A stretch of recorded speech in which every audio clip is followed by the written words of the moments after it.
The scars were angry red lines that stretched across Sarah Katherine's face and throat, souvenirs from the wagon fire that had killed her parents 3 years earlier in 1874. And now, in the spring of 1877, she sat alone in the corner of the church social in Salida, Colorado, watching the other young women dance while men looked everywhere but at her. She had stopped hoping a long time ago. 20 years old and already certain she would spend the rest of her days alone, working at the general store and accepting the pitying glances from the married women who had once been her friends. The scars ran from her left temple down to her collarbone, a road map of pain that never quite faded. Her hands bore marks too, puckered skin that made her self-conscious whenever she had to reach for something in the store. "You should just accept it, Sarah," her Aunt Mildred had told her last week, voice matter-of-fact and cold. "No man wants a scarred woman. You are damaged goods. Better to be grateful for the roof over your head and the work I give you than to dream of things that will never happen." Those words echoed in Sarah's mind as she watched Emma Thompson twirl in the arms of the blacksmith's son. Emma had been her best friend once before the fire. Now, Emma barely looked at her, as if scars might be contagious. Sarah rose from her chair, smoothing down her simple brown dress. She had picked the plainest one she owned, hoping to blend into the walls. It worked too well. She slipped out the side door of the church, grateful for the cool evening air against her skin. The mountains loomed in the distance, purple and eternal, indifferent to human suffering. She walked through town, past the saloon where piano music spilled into the street, past the hotel where travelers came and went, all of them strangers who would stare at her face and then quickly look away. She kept walking until the buildings thinned and the road became a trail, leading up into the foothills where aspen trees trembled in the breeze. Sarah did not know how long she walked. Long enough that the sounds of town faded behind her. Long enough that the sun began to sink toward the mountain peaks, painting the sky orange and pink. She found a flat rock beside a stream and sat, letting the sound of rushing water drown out the voices in her head. That was when she heard the growl. Her head snapped up. Across the stream, perhaps 30 yards away, a mountain lion crouched on a boulder, its yellow eyes fixed on her. Sarah's heart hammered against her ribs. She had no weapon, no way to defend herself. She stood slowly, remembering what her father had told her years ago about making yourself look big, about not running. The lion tensed, preparing to spring. A gunshot cracked through the air. The lion leaped backward, startled but not hit. A second shot, and the animal turned and bolted into the trees. Sarah spun around to see a man emerging from the forest behind her, a rifle in his hands and a look of intense concentration on his face. He was the largest man she had ever seen. Easily over 6 feet tall, with shoulders that seemed to span half the trail. His hair was dark brown and fell past his shoulders, tied back roughly with a leather cord. A thick beard covered the lower half of his face, but she could see strong features beneath it. His arms, visible beneath rolled-up shirt sleeves, were corded with muscle. He looked like he had been carved from the mountain itself. "You all right?" His voice was deep, rumbling like distant thunder. Sarah nodded, not trusting her voice. Her hands were shaking. He lowered the rifle and walked closer, his boots making hardly any sound on the rocky trail. His eyes were gray, the color of storm clouds, and they studied her face with an intensity that made her want to turn away. But he was not looking at her the way other people did. There was no pity in his gaze, no revulsion, just assessment, making sure she was unhurt. "That cat has been causing trouble for weeks," he said. "Killed 2 of my traps and ate the game. You are lucky I was tracking it. Thank you." Her voice came out barely above a whisper. She lifted her hand to her throat, a nervous gesture she had developed trying to cover the worst of the scars. He noticed the movement but said nothing about it. "You should not be out here alone this late. It is a good 2-hour walk back to town." I needed to get away. The words tumbled out before she could stop them. I needed somewhere no one would stare at me. His eyebrows rose slightly. "I am Lucas Dawson. I have a cabin about a mile up the mountain. I can walk you back to town if you want, but it will be full dark soon. Safer to wait until morning." Every rule of propriety screamed that she should refuse. A young woman did not spend the night in a strange man's cabin. But Sarah was tired of rules, tired of propriety, tired of a society that had already decided she had no value. "I am Sarah Katherine," she said. "And yes, I would appreciate somewhere safe to stay." He nodded once, a sharp, decisive movement, and gestured up the trail. "This way." They walked in silence through the growing dusk.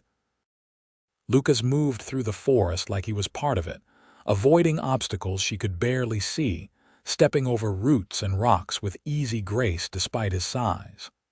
Sarah struggled to keep up, her town shoes slipping on the uneven ground. Once she stumbled, and his hand shot out to steady her. His grip was firm but gentle, and he released her as soon as she had her balance. "Not much farther," he said. The cabin appeared suddenly, nestled in a clearing surrounded by tall pines. It was larger than she expected, well built with chinked logs and a stone chimney. A small barn stood nearby, and she could hear horses shifting inside. Lucas opened the door and gestured for her to enter first. The interior was surprisingly neat for a bachelor's home. A large stone fireplace dominated one wall, with a cooking area beside it. A rough-hewn table and 2 chairs sat in the middle of the single room. A bed occupied one corner, covered with thick furs. Shelves lined the walls, holding supplies and equipment. "I will sleep in the barn," Lucas said, moving to the fireplace. He knelt and began building a fire with practiced efficiency. "You can have the bed. There is food in that basket. Help yourself." "You do not have to sleep in the barn," Sarah said. "This is your home." He glanced at her over his shoulder. "Would not be proper otherwise." The fire caught, flames licking at the kindling. Lucas stood and moved to the shelves, pulling down a tin of coffee and a pot. "You hungry?" "I should not impose more than I already have." "That is not what I asked." He looked at her directly, those gray eyes steady. "Are you hungry?" Sarah realized she was starving. She had not eaten at the church social, too self-conscious to approach the food tables. "Yes." "Then sit. I will make something." She sat at the table and watched him work. He moved with surprising grace for such a large man, his hands quick and sure as he sliced salt pork and pulled out cornmeal for johnnycakes. The coffee began to percolate, filling the cabin with its rich aroma. "How long have you lived up here?" she asked. 5 years. Came west after the war." He did not elaborate on which side he had fought for, and she did not ask. "I trap mostly. Sometimes guide hunters through the mountains. Prefer being alone. That makes 2 of us." He glanced at her, something flickering in his expression. "Why?" Sarah's hand went to her throat again. "Because people cannot stand to look at me." Lucas set down the knife he was holding. He turned to face her fully, leaning against the counter. "I am looking at you just fine. You are being kind. I am being honest." He crossed his arms over his broad chest. "I see a woman who survived something terrible. I see strength. Nothing wrong with that." Tears pricked at Sarah's eyes. She blinked them back furiously. She had cried enough over the past 3 years. Everyone else sees a monster. Then everyone else is blind. The simple certainty in his voice broke something open inside her. The tears came despite her efforts to stop them, silent tracks down her scarred cheek. She pressed her hand to her mouth, trying to hold back the sob building in her chest. Lucas moved around the table and knelt beside her chair. He did not touch her, just stayed there, a solid presence. "Sorry," he said quietly. "Did not mean to upset you. You did not." Sarah wiped at her eyes with the back of her hand. "No one has said anything kind about these scars since I got them. Not one person. People are fools." She laughed, a wet, broken sound. "My aunt says I should be grateful she lets me work at her store. Says no man will ever want me, that I am too damaged." Lucas's jaw tightened, visible even through his beard. "Your aunt is wrong." "Is she?" Sarah met his eyes. "I have not had a single man express interest in 3 years. They all look away. Even the old widowers looking for someone to cook and clean want someone prettier. Then they are not worth your time." He stood, returning to the stove. "A man who cannot see past scars to the person underneath is not much of a man." They ate in comfortable silence. The food was simple but good, and Sarah found herself eating more than she had in days. Lucas poured coffee into 2 tin cups and passed one to her. She wrapped her hands around it, savoring the warmth. "Tell me about the fire," he said. "If you want to." Sarah stared into her coffee. She had not talked about it with anyone, not really. Her aunt had forbidden the subject, saying it was in the past and should stay there. But here, in this cabin with this strange mountain man who looked at her like she was a person instead of a tragedy, the words came. "We were traveling from Kansas City to California. My parents and I, along with 2 other families. We made it as far as Colorado when one of the wagons caught fire. We were camped for the night, and someone must not have put out their cooking fire properly. The wind picked up and carried an ember to the canvas. My parents were sleeping in that wagon. I was outside, talking with the other family's daughter. By the time we noticed, the whole thing was engulfed." Her voice remained steady, clinical, as if she were telling someone else's story. "My father was yelling for my mother. She was trapped. I tried to climb in to help her. That is when the canvas fell on me, burning. Someone pulled me out, but not before the damage was done. My mother died in the fire. My father died 2 days later from his burns." Lucas said nothing, just listened. "The other families took me to the nearest town, which was Salida. They left me with the doctor and continued on to California. I never saw them again. The doctor contacted my Aunt Mildred, my mother's sister. She came and got me, took me to her home, gave me a job at her store. I should be grateful." The bitterness in her voice surprised even herself. "But you are not." "I am grateful to be alive. I am grateful for a roof and food. But she treats me like I am a burden, like I should apologize for existing. She tells me constantly that I should lower my expectations, that I should be happy with whatever scraps of life I can get." Lucas refilled her coffee cup. "What do you want? If you could have anything?" No one had ever asked her that. Sarah thought about it, really thought. "I want to be seen, not as a victim or a tragedy or something to be pitied. I want someone to look at me and see Sarah, not just the scars. I want to matter to someone. You matter." She looked up at him, surprised. "You matter," he repeated. "Any fool can see that. You survived something that would have broken most people. You kept going. That takes strength most folks do not have. Or maybe I was just too stubborn to die. Stubbornness is underrated." He almost smiled, a slight curve of his lips beneath the beard. Sarah found herself smiling back. When was the last time she had smiled? Really smiled, not the forced expression she wore at the store for customers. They talked late into the night. Lucas told her about his life in the mountains, about tracking elk and bear, about the harsh winters and beautiful summers. He spoke about the war, briefly and without much detail, just that he had seen enough of people to prefer solitude. He asked about her life before the fire, and she found herself telling stories about her childhood in Kansas City, about her father's general store and her mother's garden. Finally, exhaustion caught up with her. Lucas banked the fire and handed her a nightshirt, then took a blanket and headed for the door. "Thank you," Sarah said, "for everything." He paused in the doorway, his large frame backlit by moonlight. "Get some rest. I will take you back to town in the morning if you want. Or you can stay another day. Up to you." After he left, Sarah changed into the nightshirt. It was enormous on her, clearly made for his frame.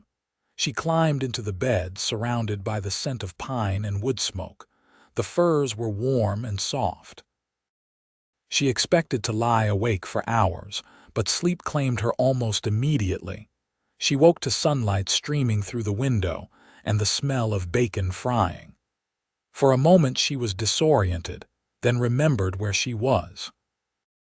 She dressed quickly in her wrinkled dress from yesterday and emerged from the cabin to find Lucas cooking breakfast over an outdoor fire. "Morning," he said. "Eggs and bacon.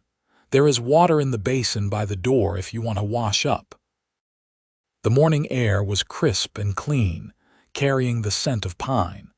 Sarah washed her face and hands, very aware of the rough texture of her scars.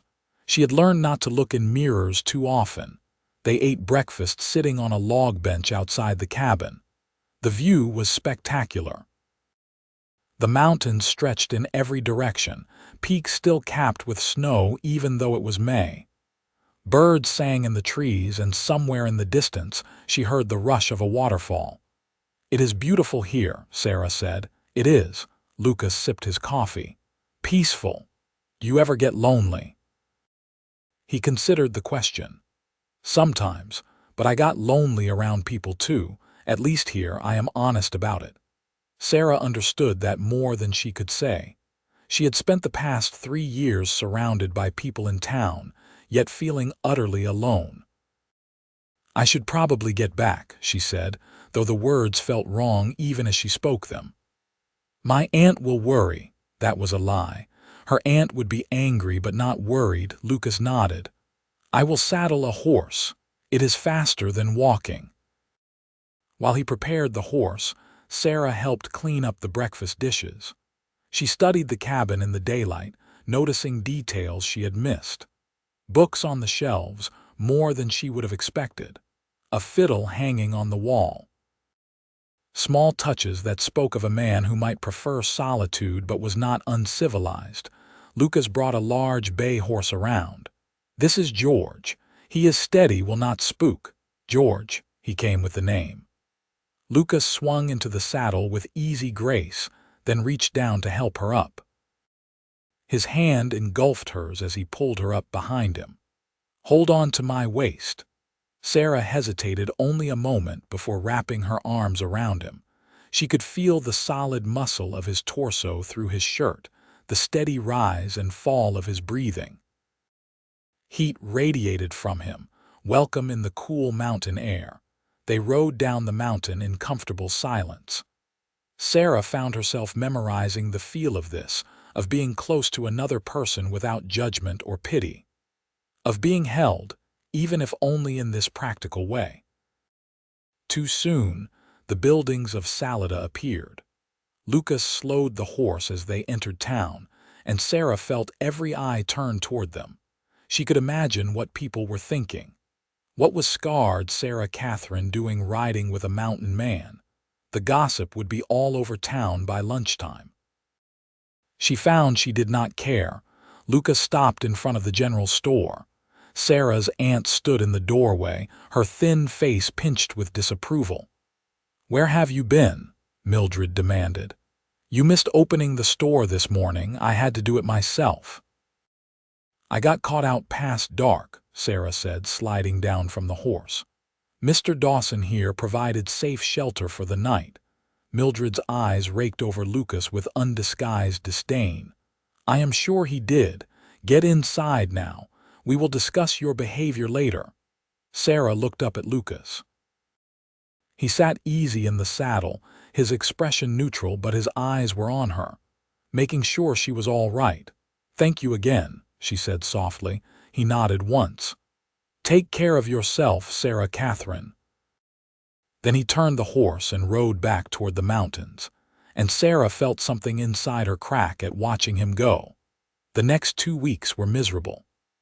Mildred made sure Sarah understood her displeasure, assigning her every unpleasant task in the store and criticizing everything she did. The townspeople whispered whenever Sarah passed, their speculation about her night with the mountain man running wild. "I heard she seduced him," one woman said in the store, not bothering to lower her voice. "Probably the only way she could get a man to look at her." "Shameful," another agreed. Mildred must be mortified. Sarah kept her head down and did her work. But at night, lying in her small room above the store, she thought about Lucas, about the way he had looked at her without flinching, about his quiet certainty that she mattered. She had not realized how much she needed someone to believe in her until he did. On a Tuesday afternoon, 3 weeks after their encounter, Sarah was arranging canned goods when the bell above the door jingled. She turned to greet the customer and froze. Lucas stood in the doorway, looking massive and out of place among the neat shelves and feminine fabrics. He held his hat in his hands, his hair still tied back. "Afternoon," he said. Sarah's heart hammered. "Hello, can I help you find something? Need some supplies? Coffee, salt, sugar." "Ammunition if you have it." She moved mechanically, gathering items. Her hands shook slightly as she measured out coffee beans. She could feel him watching her, that same steady gaze. "Also need fabric," he said. "About 3 yards, something sturdy." Sarah pulled down a bolt of serviceable brown cotton. "Will this work?" "Perfect." She cut and wrapped the fabric, tallied his purchases. Lucas paid in cash, counted out carefully. "Thank you," he said, gathering his supplies. He paused at the door. "There is a dance Saturday night at the church." "You going?" Sarah blinked, surprised. "I had not planned on it." "You should." His eyes held hers. "Save me a dance." Then he was gone, the bell chiming behind him. Sarah stared at the closed door, her mind racing. Had Lucas Dawson just asked her to dance? No, not asked. Assumed she would be there and told her to save him a dance. The presumption should have annoyed her. Instead, she felt something flutter in her chest, something she had thought long dead. Hope. What did that wild man want? Mildred appeared from the back room, her nose wrinkled. "Supplies," Sarah said calmly. "Humph. I suppose his money is as good as anyone's, though I do not like you talking to him. People will get ideas." Sarah said nothing, just returned to stocking shelves, but her mind was already jumping ahead to Saturday. She owned nothing suitable for a dance, but maybe she could alter one of her old dresses, the ones from before the fire that she had been too sentimental to give away. Saturday evening arrived bright and clear. Sarah put on a dress of pale blue cotton that she had carefully let out and updated. It was 3 years out of fashion, but it was the best she had. She arranged her hair to partially cover the scars on her face, though she knew it was futile. People would stare regardless. Mildred looked up from her knitting when Sarah came downstairs. "Where do you think you are going?" "To the dance. Dressed like that. You will embarrass us both." Sarah took a breath, gathering courage. "I am going to the dance, Aunt Mildred. You can come with me or not, but I am going." Mildred's mouth fell open in shock. Sarah had never defied her before, had always been the obedient niece, grateful for whatever scraps of kindness she received. Sarah walked out before her aunt could respond. The church was already full of people when she arrived. The furniture had been pushed to the walls, making space for dancing. A small band occupied one corner, tuning their instruments. Women clustered in groups, their bright dresses like flowers. Men stood near the refreshment table, talking and laughing. Sarah moved to her usual spot in the corner, trying to make herself invisible. But her eyes scanned the room, looking for a tall, broad-shouldered figure. Lucas was not there. Disappointment crashed over her. Of course he was not there. Why would he be? He had probably been making conversation, being polite. Men like him did not actually attend town dances. They did not dance with scarred women in out-of-fashion dresses. The music started. Couples moved onto the floor. Sarah watched, feeling foolish. She should leave, go back to the store, accept reality. Evening, she spun. Lucas stood behind her and her breath caught. He had cleaned up. His hair was washed and brushed, still long but neat. His beard was trimmed. He wore clean trousers and a white shirt that stretched across his broad shoulders. He looked handsome and dangerous and completely out of place in the churchyard. "You came," Sarah said stupidly. "Said I would." He held out his hand. "Dance?" Sarah stared at his hand. It was large and calloused, marked with small scars from years of hard work. "I am not a very good dancer." "Neither am I. We will figure it out." She placed her hand in his. His palm was warm, his grip gentle despite his obvious strength. He led her onto the floor as a waltz began. Lucas pulled her into position, one hand at her waist, the other holding hers. This close, she could smell pine and soap and something uniquely him.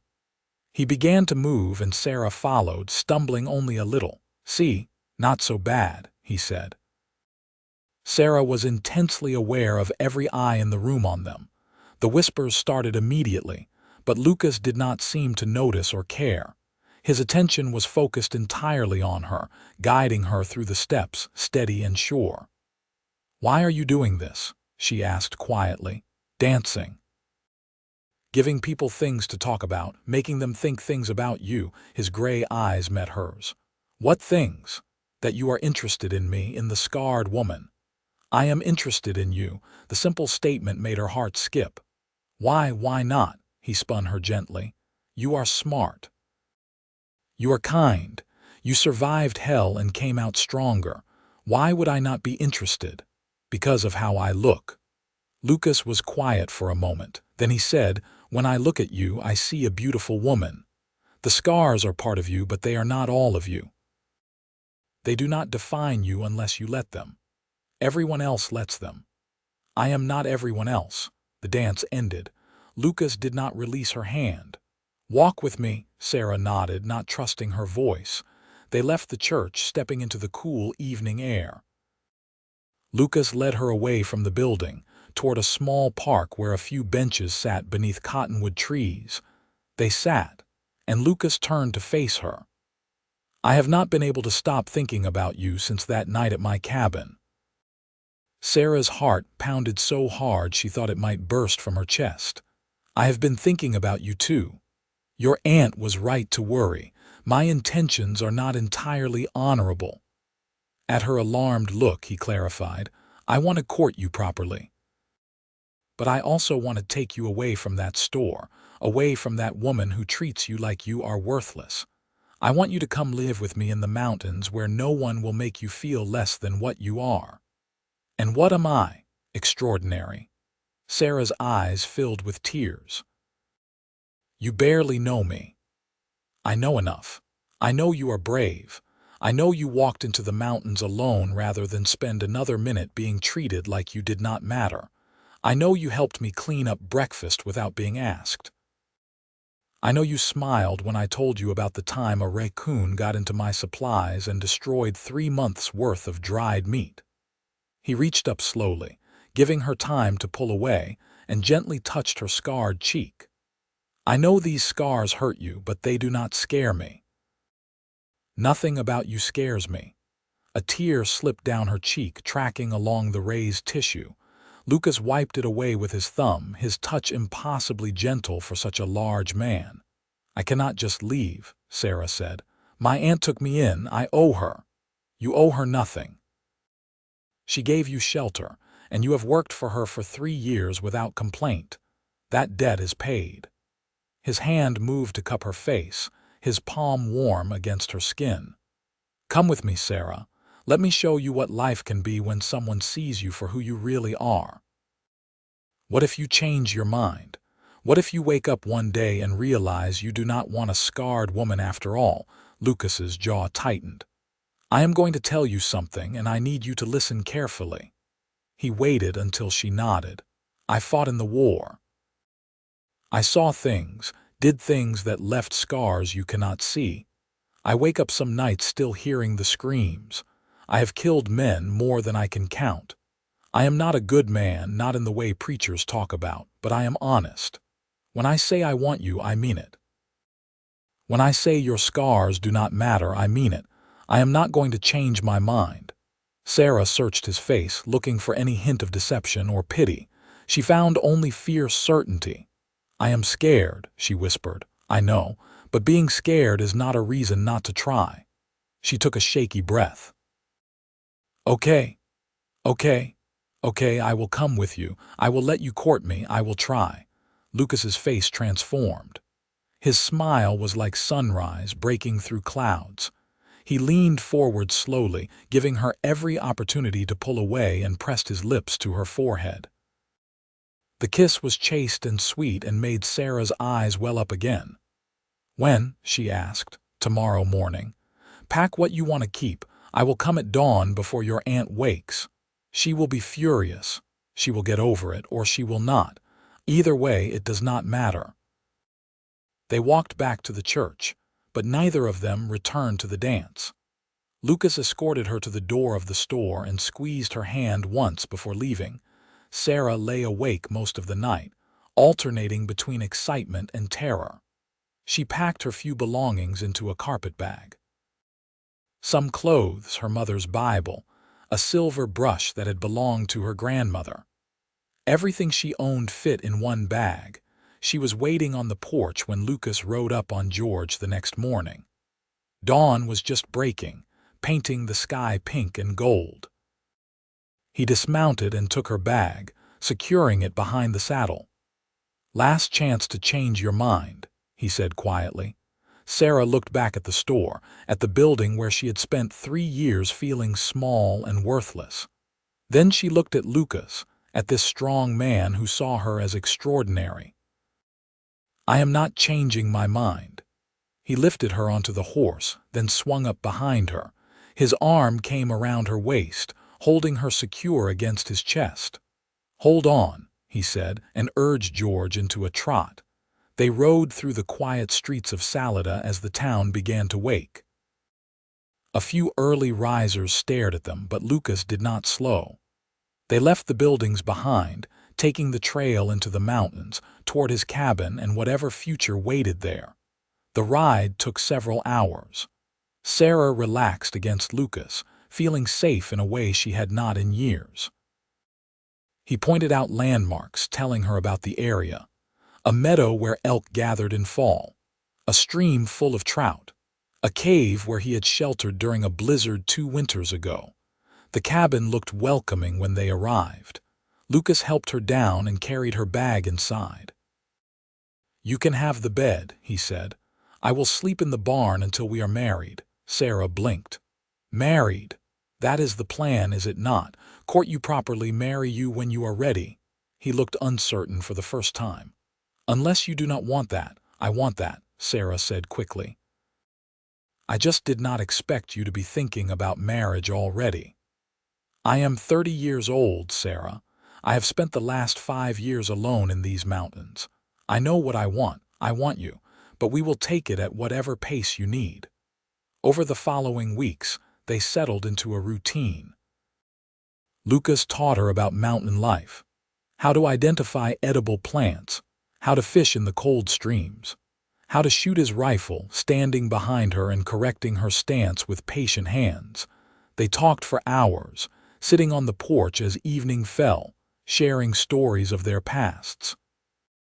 Lucas told her about growing up in Missouri, about his family's farm, about losing his parents to cholera, about joining the army at 18 and fighting for 4 long years, about coming west to escape the memories. Sarah told him about her happy childhood, about helping her father in the store, about her mother teaching her to sew and garden, about the dreams she had once had of marriage and children, dreams that died in the wagon fire. They do not have to be dead, Lucas said one night, his shoulder pressed against hers as they sat watching stars emerge. "You can still have those things if you want them. With you, with me, if you will have me." Sarah turned to look at him in the dimness. His profile was strong, his jaw shadowed with stubble. "I think I am falling in love with you." Lucas turned to face her, his eyes catching starlight. "I know I am falling in love with you." He kissed her then, really kissed her. His lips were gentle at first, questioning, asking permission. Sarah kissed him back, her hand coming up to rest on his chest, feeling his heart beat strong and steady beneath her palm when they pulled apart. Both breathing hard, Lucas rested his forehead against hers. "I want to do something. Will you trust me?" "Yes." He stood and pulled her to her feet, then led her inside. He lit the lantern, filling the cabin with soft golden light. Then he turned to her, his expression serious. "I need you to understand something," he said. "Your aunt was wrong. Everyone in that town was wrong. You are beautiful, scars and all, but I do not think you believe that yet." Sarah opened her mouth to protest, but he held up a hand. "I want to show you. Will you let me?" Uncertain, Sarah nodded. Lucas reached out and slowly, gently, began to unbutton the high collar of her dress. Sarah's breath hitched, but she did not stop him. He pushed the fabric aside, exposing her neck and shoulder, revealing the full extent of the scars that twisted down from her jaw to her collarbone. Then Lucas bent and pressed his lips to the scarred tissue. Sarah gasped. No one had touched her scars deliberately since the doctor bandaged them. People avoided them, pretended not to see them. But Lucas kissed them, his lips moving slowly down the path of puckered skin, each kiss reverent and gentle. "Lucas," she whispered, her voice breaking. He straightened and cupped her face in both hands. "Every part of you is beautiful. These scars are proof of your strength. They show you survived, that you fought. There is nothing shameful in them." Tears streamed down Sarah's face. Lucas kissed them away, then kissed the scars on her cheek, on her temple. His hands found hers, and he kissed the marks on her fingers, on her palms. "You are not damaged," he said between kisses. "You are not unlovable. You are perfect exactly as you are." Sarah could not speak. She pulled him down and kissed him fiercely, pouring 3 years of loneliness and pain and desperate hope into it. Lucas responded in kind, his arms coming around her, lifting her against him. When they finally broke apart, Sarah said, "I want to marry you, not in a few months. Now. As soon as possible." Lucas smiled, that rare, beautiful smile that transformed his face. "Tomorrow, we will ride into town tomorrow and find the preacher." They did exactly that. The next morning, they rode to Salida together. Lucas tied George outside the church, and they walked in to find Reverend Thomas preparing for Sunday services. "We want to get married," Lucas said without preamble. The Reverend blinked at them, clearly surprised. Right now, I see. And Miss Katherine, your aunt knows about this." "She does not need to," Sarah said firmly. "I am 20 years old enough to make my own decisions." The Reverend looked between them, taking in Lucas's protective stance beside Sarah, the way her hand rested in his, the certainty in both their faces. "Very well. Let me get my wife to witness." The ceremony was simple and short. Sarah spoke her vows in a clear voice, looking into Lucas's gray eyes, seeing her future there. Lucas's voice was steady as he promised to love and cherish her, his large hands gentle as he slipped a simple gold band onto her finger. "I pronounce you man and wife," Reverend Thomas said. "You may kiss your bride." Lucas cupped Sarah's scarred face and kissed her deeply, sweetly, in front of God and witnesses. When they parted, Sarah was smiling so widely her face hurt. They emerged from the church as husband and wife. A small crowd had gathered, drawn by the news that spread somehow through town. Mildred pushed through them, her face purple with rage. "What have you done?" she shrieked at Sarah. "You ungrateful girl, after everything I did for you." Lucas stepped in front of Sarah, his bulk blocking Mildred from reaching her. "She is my wife now. You have no claim on her. She is my niece. She owes me." "She owes you nothing," Lucas said, his voice cold. "You gave her a job and treated her like dirt. That ends now. Come near her again, speak to her with anything less than respect, and you will answer to me. Understand?" Mildred looked up at Lucas's face, at the steel in his expression, and took an involuntary step back. Without another word, she turned and fled. The crowd murmured. Sarah saw Emma Thompson watching, her face a mixture of shock and what might have been envy. Sarah lifted her chin and took Lucas's arm. They rode home together, but this time when they reached the cabin, Lucas did not head for the barn. He lifted Sarah from the saddle and carried her across the threshold, making her laugh. Their wedding night was everything Sarah had never dared dream about. Lucas was patient and gentle, worshipping her body with the same reverence he had shown her scars. He whispered to her in the darkness that she was beautiful, that she was his, that he would spend the rest of his life proving she was worthy of love. Sarah cried tears of joy and held him tight, finally believing that maybe, just maybe, she deserved this happiness. The months that followed were the best of Sarah's life.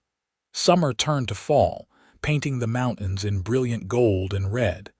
Lucas taught her to preserve meat for winter, to can vegetables from the small garden they planted. They worked side by side, building a life together. In the evenings, they sat by the fire. Sometimes Lucas played his fiddle, coaxing beautiful melodies from the old instrument. Sometimes they read aloud from books, taking turns with voices. Sometimes they simply talked, sharing thoughts and dreams. Lucas was not a man of many words, but he showed his love in countless small ways. He brought her wildflowers from the meadow. He built her shelves for her growing collection of books. He held her when nightmares about the fire woke her, murmuring reassurance until she fell back asleep. Sarah learned to read his silences, to understand that his quiet presence was its own form of communication. She learned that he was ticklish just below his ribs, that he hated onions but ate them anyway when she cooked them, that he sang to the horses when he thought no one was listening. She fell more in love with him every day. Winter came hard and fast. Snow fell in earnest by October, drifting deep around the cabin. They were snowed in for weeks at a time, but Sarah did not mind. The cabin was warm and cozy, and she had everything she needed right there. It was during those long winter nights that she told Lucas about her fears. "What if I cannot have children?" she whispered one night, pressed against his side in bed. The burns were extensive. The doctor said there might be complications. Lucas kissed her forehead. "Then we will be happy, just the two of us. Children would be a blessing, but they are not required for me to love you." "You really mean that?" "I really mean that. You are enough, Sarah. You have always been enough." But spring brought a surprise. Sarah began to feel ill in the mornings, exhausted by afternoon.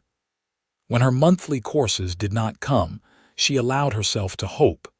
Lucas rode to town and brought back the doctor, an older man named Patterson who had treated Sarah after the fire. He examined her and confirmed what she had suspected. "You are with child, Mrs. Dawson, about 3 months along by my estimation." Sarah burst into tears. Lucas knelt beside the chair where she sat and took her hands. "Happy tears. So happy," she managed. "I never thought I would have this. A husband who loves me, a baby, a home. I never thought I deserved it." "You deserve everything good this world has to offer," Lucas said fiercely. "Do not ever doubt that." The pregnancy progressed smoothly despite her early fears. Sarah bloomed under Lucas's attentive care. He was almost comically protective, barely letting her lift anything heavy, insisting she rest frequently. She teased him about it, but secretly loved every moment of his hovering concern. "I am not made of glass," she said one afternoon when he tried to stop her from hanging laundry. "I know. But you are carrying something precious. Let me help." He hung the laundry while she watched, this large mountain man carefully pinning sheets to the line. Sarah's heart swelled with love for him. In November, on a cold night when wind howled outside the cabin, Sarah went into labor. Lucas had prepared as best he could, boiling water and gathering clean cloths. But when the pain started in earnest, she could see fear in his eyes. "I cannot lose you," he said, gripping her hand. "Sarah, I cannot lose you." "You will not," she promised, though she was terrified too. "We are both going to be fine." The labor was long and hard, lasting through the night and into the next day. Lucas stayed with her the entire time, letting her squeeze his hands until she thought she might break his fingers, whispering encouragement, wiping her forehead with cool cloths. Finally, as the sun was setting on the second day, their son was born. He came into the world screaming, healthy and strong. Lucas cut the cord with shaking hands, then wrapped the baby in a soft blanket and placed him in Sarah's arms. "A boy," Sarah breathed, looking down at the tiny red face. "Lucas, we have a son." Lucas sat on the edge of the bed, his arm around Sarah, staring at the baby with wonder. "He is perfect. You are perfect. Thank you." They named him William after Sarah's father. He had dark hair like Lucas and Sarah's blue eyes. He was a good baby, nursing well and sleeping in stretches. Lucas was besotted.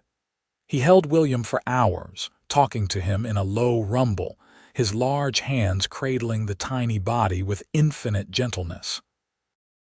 Sarah would watch them and feel overwhelmed with love, hardly able to believe this was her life now.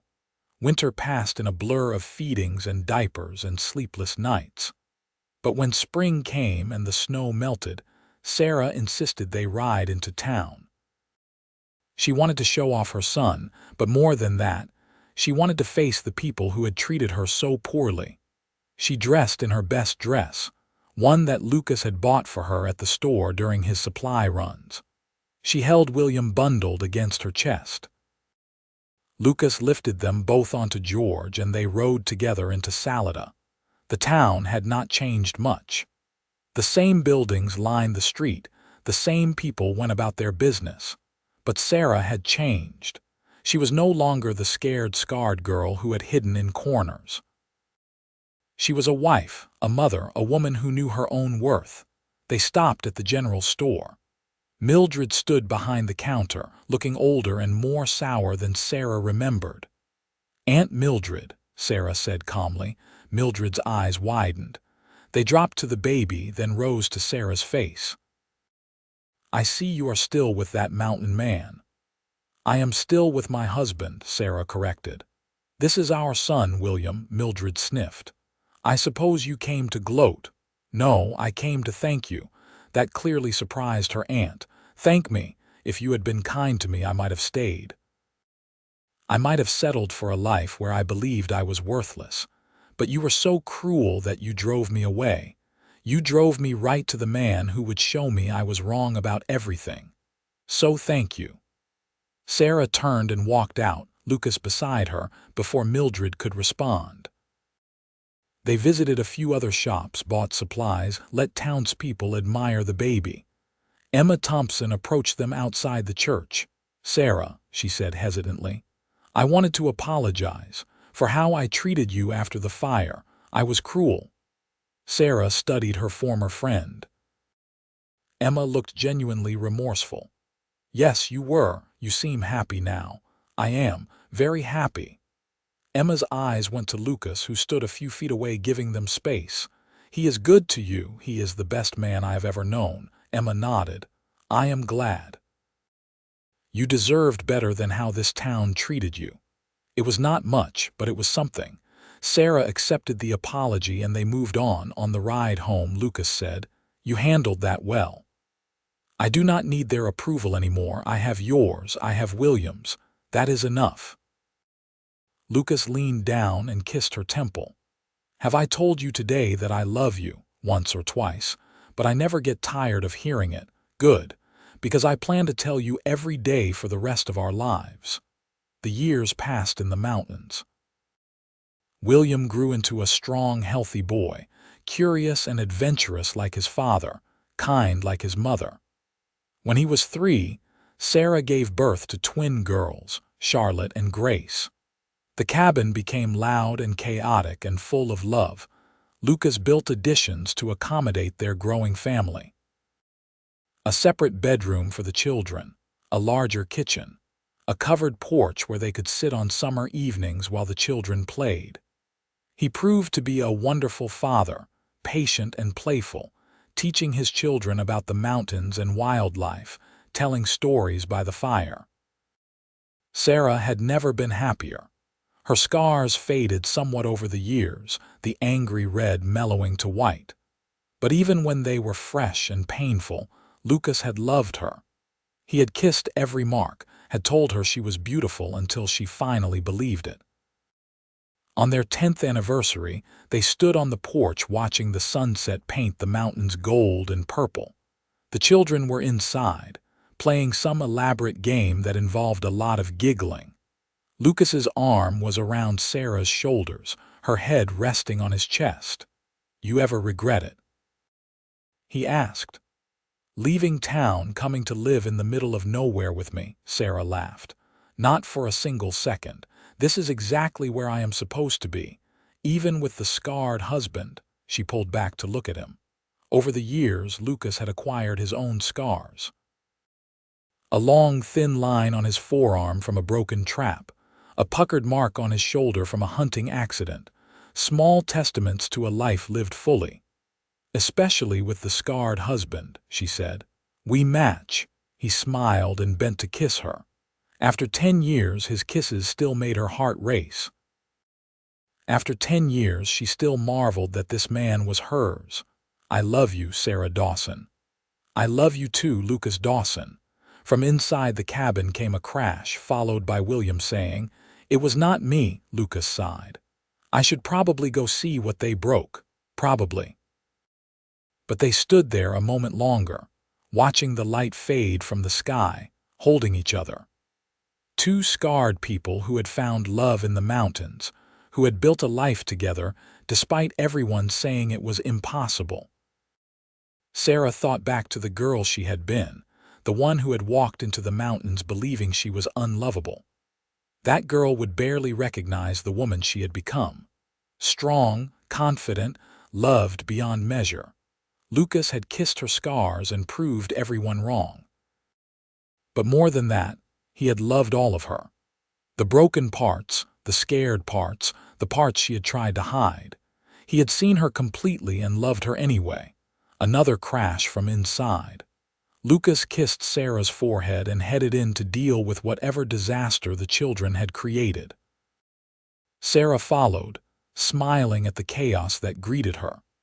Toys scattered everywhere, Charlotte and Grace trying to hide behind the furniture, William standing in the middle of the room with an elaborate explanation already prepared. This was her life now. Messy and loud and utterly perfect. A life she had built with a mountain man who had seen past her scars to the woman underneath. Who had shown her that she was not just lovable, but extraordinary. As she helped Lucas clean up the disaster and got the children ready for bed, Sarah sent up a silent prayer of gratitude.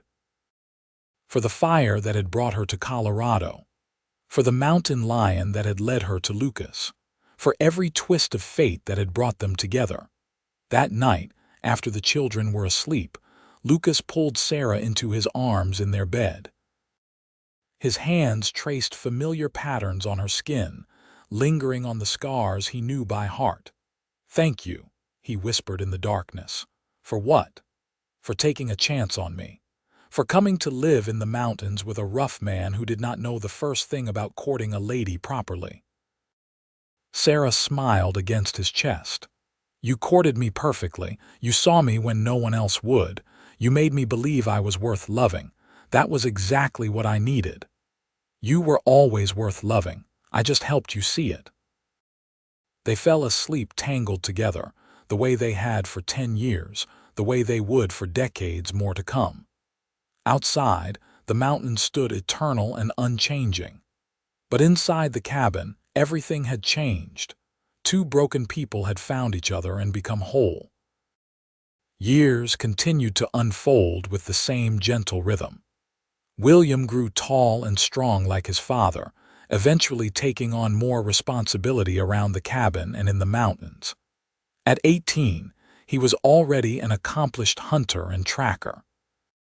Charlotte and Grace grew into beautiful young women, confident and kind, never doubting their worth because they had been raised by parents who made sure they knew they were valued.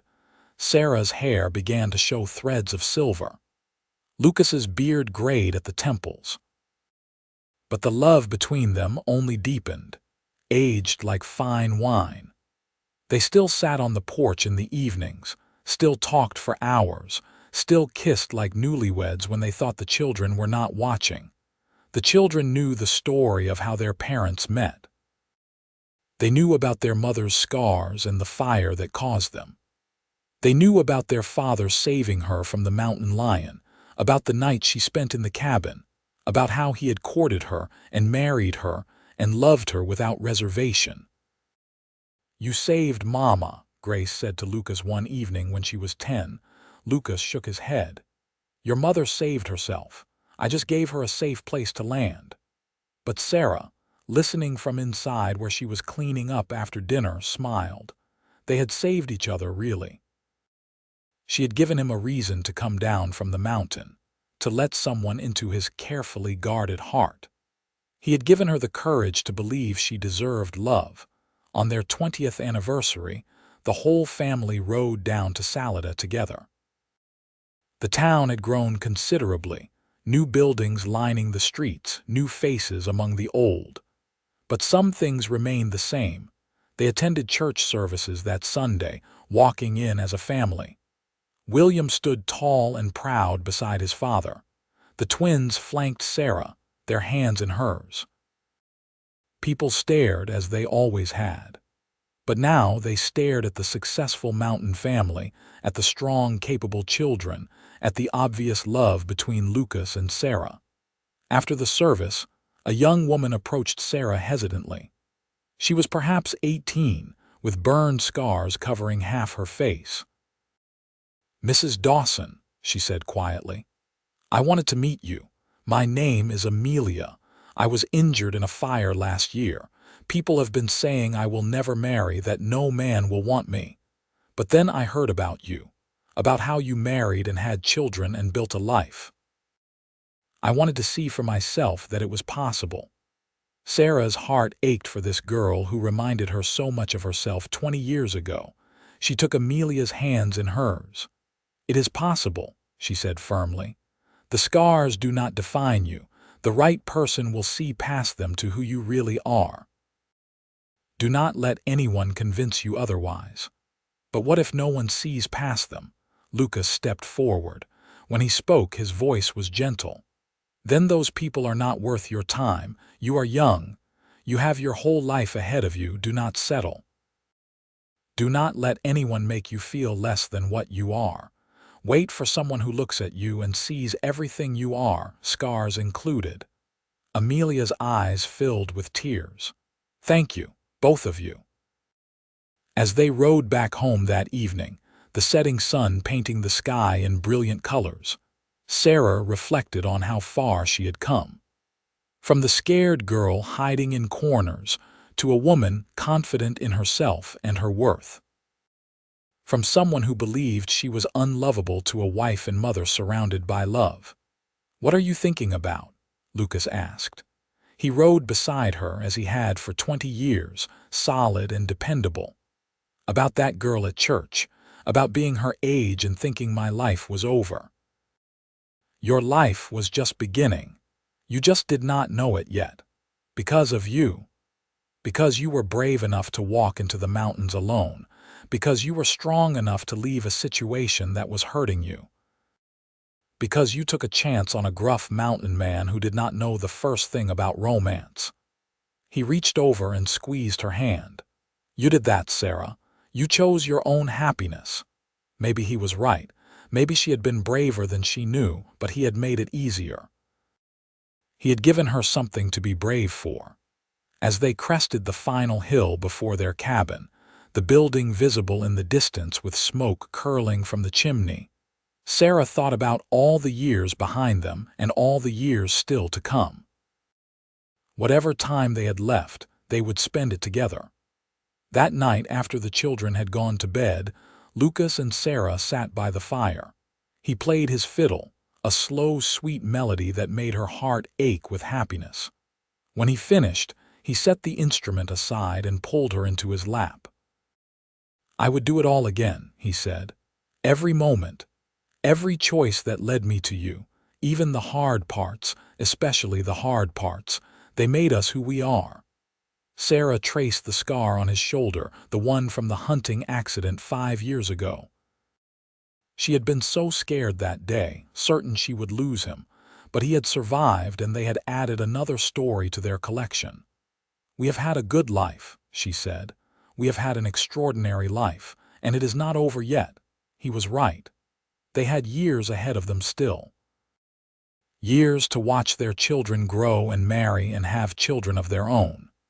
Years to sit on the porch and watch sunsets. Years to hold each other and remember how lucky they were to have found each other. Lucas stood, lifting Sarah effortlessly despite 20 years and 3 children. She laughed as he carried her to their bedroom, his strength still evident despite the gray in his beard. "What are you doing?" "Reminding you how much I love you." "I never forget." "Good, but I will remind you anyway." He laid her gently on the bed, and his hands found her scars in the darkness, tracing the familiar paths. After 20 years, these moments still felt sacred. He still kissed each mark, still whispered that she was beautiful, and Sarah believed him. Finally, completely, she believed him. The years continued their steady march. William married a sweet girl named Mary and built a cabin a few miles from his parents. Charlotte wed a rancher from the valley.